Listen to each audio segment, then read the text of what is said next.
Today I want to discuss strangulations and how we can make every strangulation tighter. I'll give two details today that I think can make any strangulation tighter. First, we'll have to discuss what a strangulation is and how it works.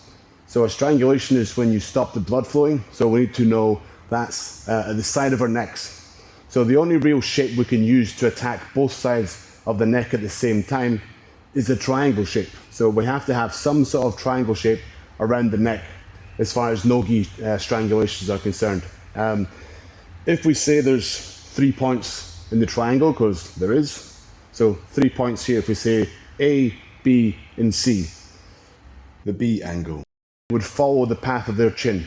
Wherever their chin moves, the bottom angle or the B angle here will follow that. I want to make angle A and angle C come closer together, therefore making angle B more acute. So I'm trying to go, in this scenario, it would be wrist towards armpit to make my elbow angle tighter. So in a regular rear naked choke, I want to use this hand to walk over towards my armpit, and that makes this angle down here become smaller. So it's fairly obvious in a rear naked choke, but perhaps less obvious in other strangulations. So my elbow has to be facing the front for it to be a strangulation. I'm aware there could be choke variations where I'm pulling my elbow backwards, but today we're talking about the strangulation, so my elbow would be facing the same direction as the chin.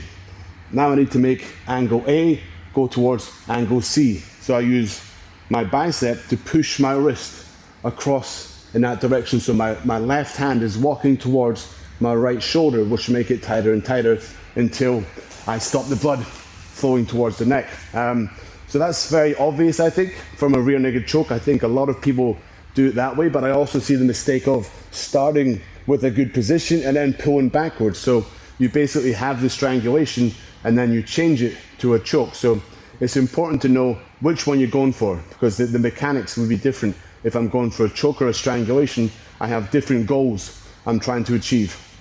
The one that I see, go to bottom dash position for me. So a mistake that I often see, let me move you back a little bit, sorry.